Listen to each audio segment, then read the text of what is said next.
کوم وخت چې ووینمه ستا سترګې له خوبه ډکې کوم وخت چې ووینمه ستا سترګې له خوبه ډکې وي په غضب سرخي مایله او له روبه ډکې او عقل و فکر مې پرواز وکړي یو بت پاته سم عقل او فکر مې د عقل او فکر مې پرواز وکړي یو بت پاته سم خبرې ستا چې واورم زه له لیونتوبه ډکې او نه مې یقین دی چې څه رحم و ترس به ونه کړې ته نه مې یقین دی چې څه رحم و ترس به ونه کړې ته پښې که تڼاکې در ښکاره کړم له ځوابه ډکې او باداره څه وکړم نن دلته په ګلشن کې د زړه باداره څه وکړم نن دلته په ګلشن کې د زړه پر ځای د ګلو د امید ځولۍ له چوبه ډکې او ناز و نخرې شیرین گفتار او ستا خویې د ځوانۍ څنګه کړم هیرې له ښایست او زلمیتوبه ډکې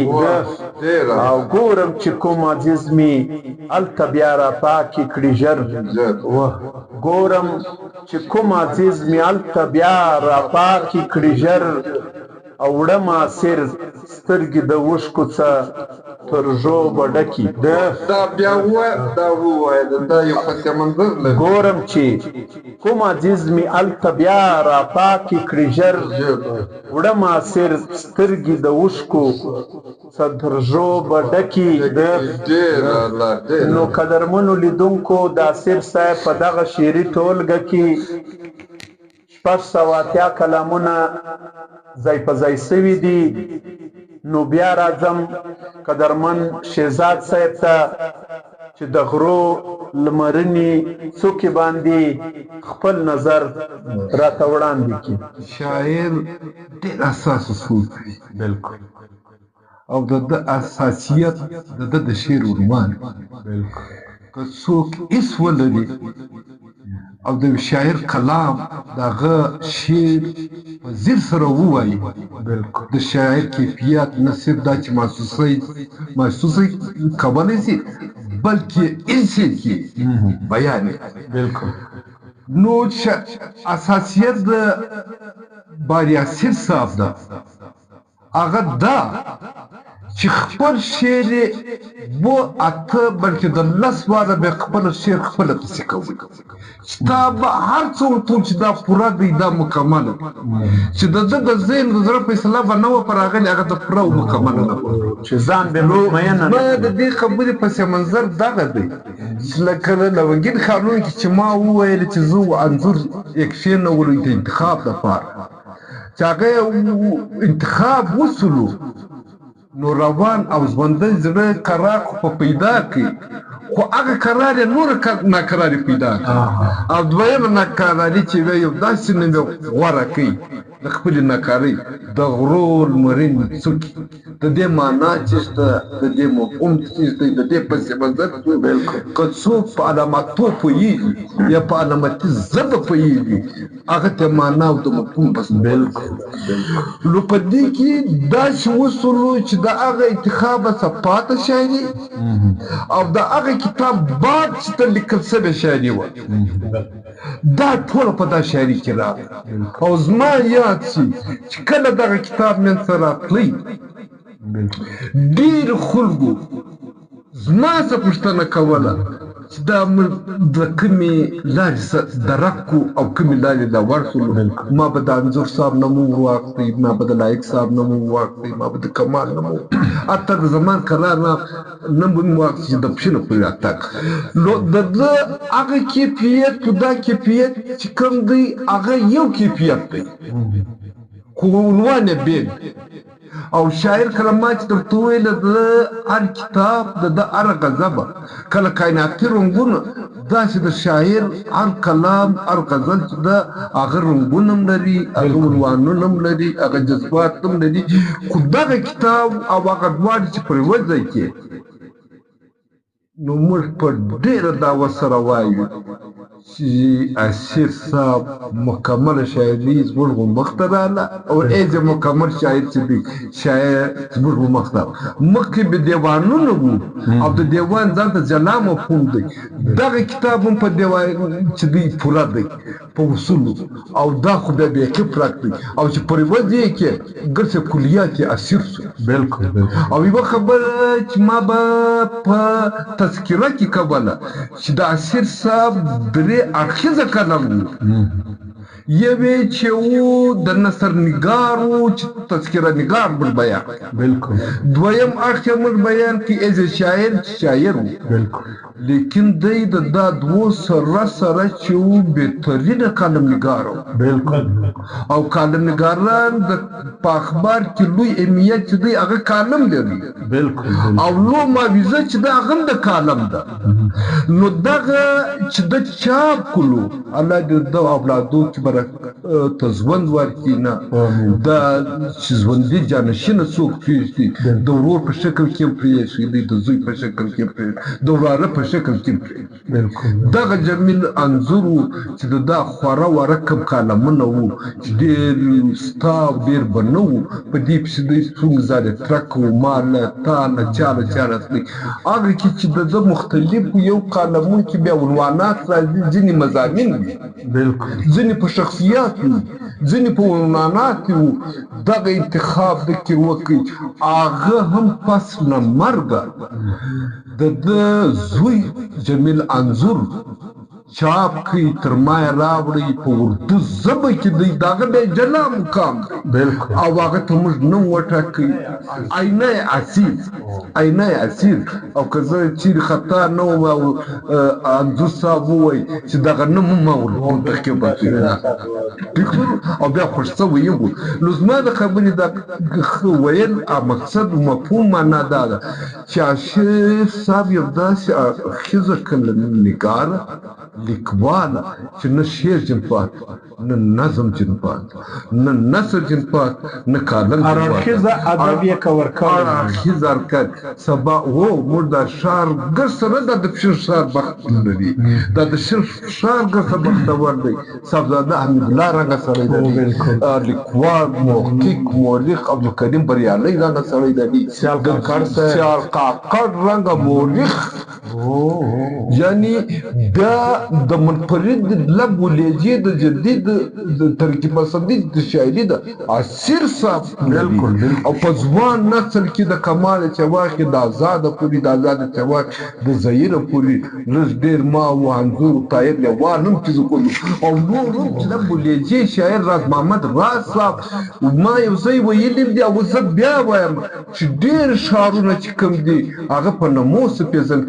کېږي شین یو داسې ښار دی چې هغه په شخصیاتو پېژندل کېږي عبدالباري اسیر صاحبزاده حمیدالله صاحب پروفیسر ولی محمد سیال کاکړ عبدالکریم بریالي راز محمد راز صاحب بیا دا د ځوان د دوی د دولې باد نعیم آزاد عصمت زهیر تیمورشاه کمال عزیزي لیوال عبدالرازق دلشاه رحیم ګلزاده لطیف جان دلسوزه دغه ټوله چې کومونه دا یو داسې نومونه دي نه چې د اسیر صاحب په شعر پوهېدلو اسیر صاحب شعر ورکړی دی نو خبر د مقصد مې دا دی چې د اسیر صاحب شعر چې دی معیار هم لري مقدار هم لري جمان هم لري کمان هم لري ډېره منم قدرمنو لیدونکو شهزاد صاحب نظر و د غرو لمرینې څوکې د اسیر صاحب پر دغه شعري ټولګه باندې د ده نه یو جهان مننه اوس راځمه جمیل الرحمن انځور صاحب خواته چې پر د غرو لمرینو څوکو باندې خپل نظر تاسو ته وړاندې کړي جمیل الرحمن انځور صاحب د غرو لمرینې څوکې باندې څه نظر لري څه رائے کمال صاحب د غرو لمرینې څوکې په کال 2009 کې ما او شهزاد صاحب بابا خدای بخښلی چې موږ سره مرتب کوي ترتیب مې کوي نو دغه کتاب ډېرو ځایو ته یعنې ده به دا په ژوند کې دا راته ویلې چې زویه کوم به هغه څوک چې دا کتاب راچاپ کړي او دا به څنګه ورځي چې زه به یې پخپله ووینم خو د یعنې په کال 2014 کې چې د دنیا څخه کډه وکړله د هغه بعد کې په کال 2015 کې دا بیا ما چاپ کړي دا کتاب نو په 680 غزلونه چې دي دا مستقل دي و دا پکښې دي نو دغه چې کوم دی د مرګ پس دا ما چاپ و د مرګ پس چې د نور باقی مانده کوم آثار دي یا کتابونه دي و ګرانو لیدونکو ته هغه معرفي کا وروي دغه یو چې کوم دی آینه یاسر شهزاد صاحب درته وښو دا د اردو کتاب دی دغه بم د اردو کې کالمان به په اخبار کې لیکل چې معلوماتي مضامین په هغه باندې مختلف د اوله حصہ معلوماتي مضامین دي دویمه حصہ چې دا هغه اردو شاعري هغه مطلب د دې سره چې یاسر صاحب پښتو شاعري کوله اردو شاعري ډېره د معنا د کوله او دغه مستند و چې ما یاد صاحبزاده میتلا صاحب ویلې څنګه د پښتو سره اردو ما د اردو د پښتو هغه آینه اصل هغه واقعي وی سي دي چې وایي سایر نثر دی مختلف معلوماتي مضامین او لوی څه چې دغه د اردو شاعري ده هغه په شهزاد صاحب په کال 2018 کې ما تاسو سره مرتب کړی وو په د ډېر درو باندې ما وګرځاو چې چا ته ویل چې دا را چاپ کا بیا په کال 2022 کې خپل مددتاب بیا دا ما چاپ اوس هم په پریس کې پروت دی ان شاء الله هغه به ان قریب به راوړو خدای کول پر هغه باندې به یو پروګرام یو سیمینار چې ثقافت دغه کې اداره کې هغه راته ویل دي چې ان شاء الله یو پروګرام پرېږدو هغه بعد کې به خدای کول هغه د پریس سم راو باسو نو به دغه ته کتون کې ته بیا وشکاره خدای کول معرفي به اوس د درېم شعري ټولګه باندې زما کار شروع هغه 210 کلامونه دي پر هغه باندې مشتمل دي پر هغه باندې اوس ما کار شروع دي نو ان شاء الله خدای کول هغه شهزاد صاحب باندې به هغه به ورکوم به هغه به سره ترتیب کی نو پر دغه باندې اوس اخري ما کار شروع دي نو قدرمنو لیدونکو دا صرف صاحب درېمه ټولګه هم را روانه ده ان شاء الله ادبوالو ته به ډېر ژر معرفي سي چې 210 کلامونه د مرګ پس هم چاپېدو ته چمتو دي نو و پاته سوي وو چې چاپ ته نه ورسېدلي ان شاء الله ټول به هڅه کوو کوشش به کوو چې دا کلامونه چاپ سي او د ادب و مینوالو ته یې وسپارو نو دغه زموږ د نن خپرونه د پیاوړي لیکوال لخوا زه تیمورشاه کمال د پروفیسر فیض شهزاد صاحب د جمیل الرحمن انځور صاحب چې د عبدالباري اسیر صاحب په 4 کتابو باندې نن موږ وغږېدو او خپل نظرونه مو ورکړل اوس نو د هغه مینوالو څخه څوک چې د کتاب سره مینه لري څوک چې د پښتو ژبې سره مینه لري څوک چې د پښتو ادب سره مینه لري پکار د چې هغوی دا کتابونه ترلاسه کړي او د خپلې ګرانې پښتو سره خپله مینه ثابته کړي نو پرم دغه ځای د بل کتاب تر ورځې پورې چې موږ تاسو ته معرفي کوو تیمورشاه کمال فیض محمد شهزاد او جمیل الرحمن انځور صاحب اجازت غواړو ژوندي مو غواړو بریالي مو غواړو په هر مقصد کې کامیاب اوسئ یو جهان مننه خدای مو مل سا ویډیو مخ ته شیروي ملګرو